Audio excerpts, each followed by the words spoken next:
What's going on, guys? So I'm sure by now you probably caught wind of the whole overclocking battle that's taking place between Steve from Gamers Nexus and Jay from Jay's 2 Cents. And for a while there, Paul from Paul's Hardware was also in the mix. But I figured I would try my hand at dialing in some overclocks on my 2080 Ti's that I have set up in SLI behind me, and just seeing if I can get anywhere close to the numbers that these guys have been hitting so far. Hello? Hey Josh, I left my Define S and R6 in the same room together last night, and now there's a third case. Like, what's going on? Oh, right. They must have had a baby. Let me guess. It's got a PSU shroud, flexible liquid cooling, and USB-C? Yeah, actually. Wait, hold on. How do two computer cases, make a baby? Look, I don't have time to explain this to you. You need to know how humans do it first. I gotta go. Okay. Okay, I gotta ask you guys. Do you touch dust filters or something? Is lube even non-conductive? Is there thermal paste involved? And if so, where does it go? No? Staying silent, okay. Good talk. Just wrap it up next time. I'm running out of space. The Define S2 from Fractal Design features front panel USB-C, ample water cooling support, and a clean interior layout for your next custom build. Click the link below to learn more. The two main reasons for why I'm not expecting to beat any of their scores is one, because they've been doing this, they've been at this for several days, if not a week now, just refining their methodologies and testing and tweaking their settings for their overclocks and stuff, whereas this is basically day one for me trying to actually overclock competitively, so I definitely have a long way to catch up. And the second reason is because I only have 2080 Ti Founders Edition cards, which are still great cards. I mean, they are factory overclocked and they do run faster than some of the board partner cards out there, which is still kind of weird. But I believe Jay and Steve both have access to custom variants of these cards that have custom PCBs and better power delivery, which will help them achieve higher overclocks perhaps than what these cards will be able to. So for those reasons and a couple others, I don't think I'll be hitting number one on any leaderboards today, but like I said, this is just for the lulz. I'm just gonna have fun jumping into the foray, and I also was kind of curious to see what kind of homebrewed method I could come up with for cooling all the hardware behind me, so let's check that out now. All right, so this is my sort of Frankenstein of a cooling setup. It's not quite as elaborate or sizable as Jay's, but it's all about how you use it, right, ladies? So here's a blower fan, right? This is actually pulled from our server room. It keeps our server cool, so hopefully the server's all right now. So I'm gonna be cranking that up to its highest setting. It does get pretty loud, so be warned. And you can see the end of the fan is kind of piped into this styrofoam cooler that I plan to fill up with water and dry ice. That's right, we're going dry ice because we don't have an AC like Jay, so we kind of have to make our own in a sense. On the other side of the cooler, you can see that we've got sort of a bridge here and using duct tape the whole way just to make an airtight seal more or less. And that bridge leads right into this sort of, it's actually the Vega 64 box that AMD sent a while back, but you can see I've kind of cut that up and used it as a shroud to go over our two 2080 Ti's. Just concentrates all that cool air. As you might have guessed, I'm using the same CPU as Jay and Steve for this little battle, which is the 7980XE, which I re-delidded. It was originally delidded by Steve himself. It's kind of ironic that I'm using it against him now, but I delidded it myself a couple days ago and reapplied liquid metal just because the temperatures were kind of funky. There will be a dedicated video coming on that pretty soon. And you can see I've got an EK water block on it right now. I actually stole the tubes from my EK Predator, and it's going to this standalone radiator, which is going to be in an ice bath, but the ice melted because I put it in a while ago. But I will be refilling that. That's of course hooked up to a pump res, and that's just a radiator that I mounted the pump to for stability. It's not actually active, as you can see. So there's my cooling setup, guys. It's pretty shoddy. Like I said, it's nothing fancy. I have no idea how it's gonna do, but I guess that's all part of the fun, right? So, all right, I'm ready to drop some ice in here.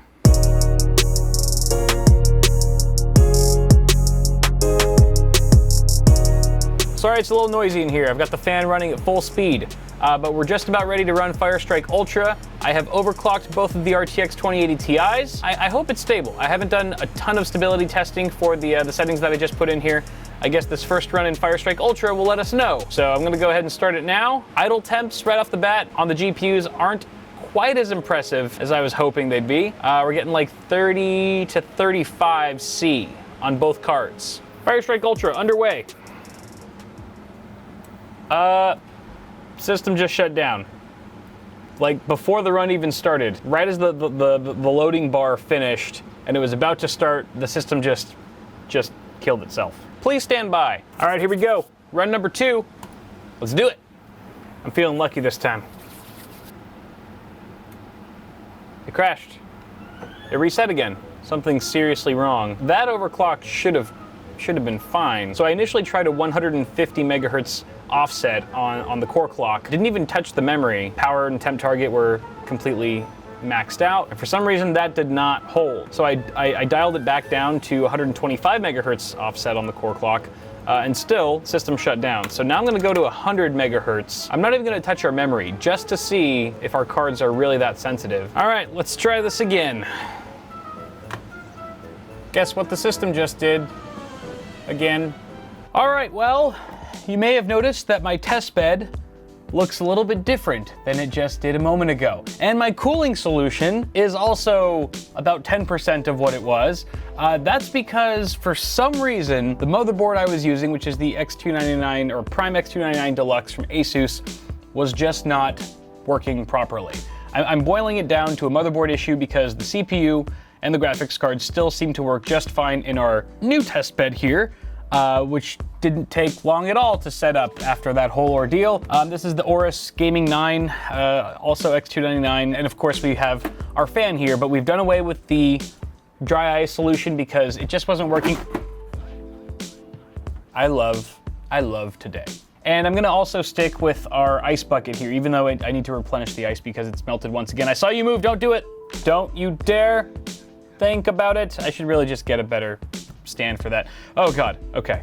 Just taking it off for now, just for this clip. So another issue I just had, I'm on a frickin' roll right now, is that while I was taking the 7980XE out of the old test bed, the IHS came loose, which makes sense because again, I delidded this processor just days ago and I didn't permanently reseal it with like silicone or anything like that.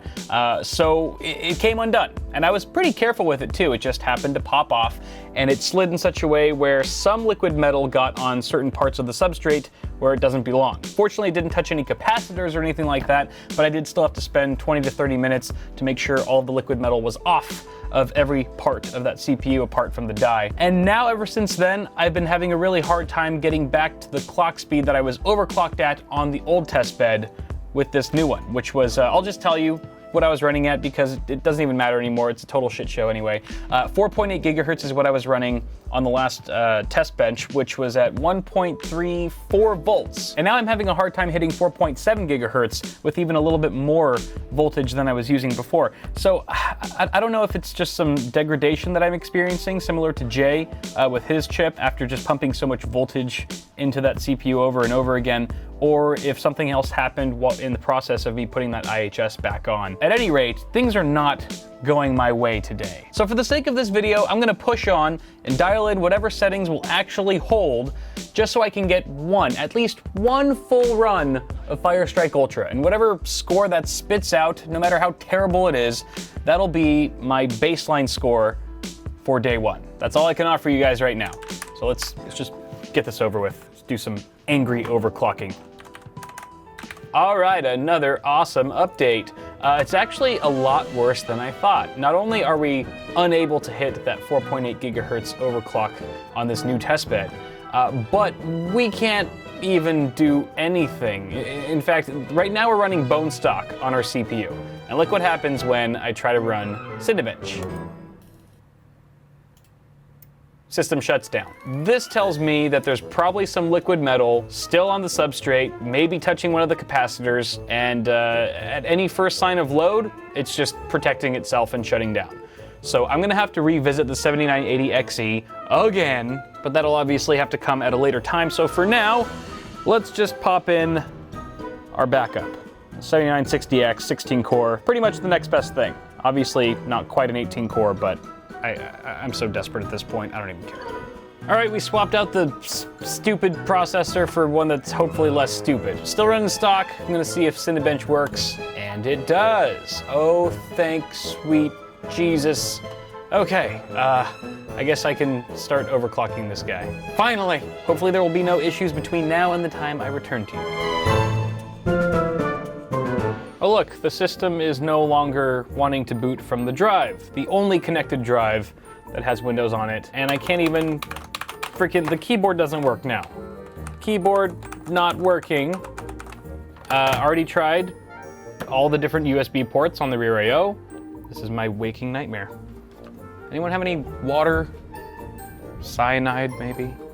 Okay, all right. So, I want to rip my hair out and scream right now. There's something going on with the hardware. I can't even overclock our 7960X to 4.3 gigahertz. That's ridiculous. And we have plenty of cooling for it too. And the way it's crashing is just so bizarre. It just shuts down instantly. The graphics cards have been acting suspiciously too. I mean, even with a 100 megahertz offset, we've been seeing Jay and Steve and even Paul getting offsets well beyond that. And yet it just seems to crash everything that I throw at it for no apparent reason that I can tell right now. I'm gonna do something right now that I haven't even done yet, which is basically try to run Firestrike Ultra one time, fully stock.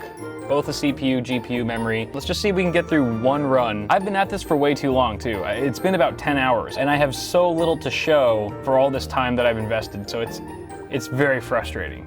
Okay, it looks like our run is actually finishing with a score of 14,380. A graphics score of 14,507. Definitely a long way off from Jay's top score, which is breaching 17,000 something, but it's a score. It's a starting point.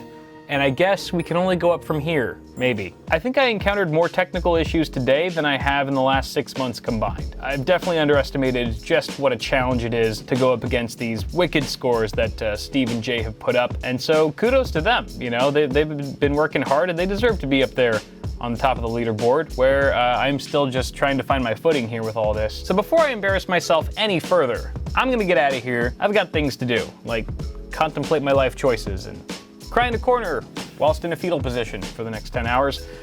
It's been fun. No, it hasn't. There's got to be a part 2 follow-up to this video because there's no way I could let this end in the utter catastrophe it has become. So I guess that means you should subscribe to the channel so you don't miss that. Toss a like on this video if you enjoyed it or if you just feel sorry for me. That works too. That's all for now. Thanks for watching. I'm gonna get out of here and do the thing I do best in times like these.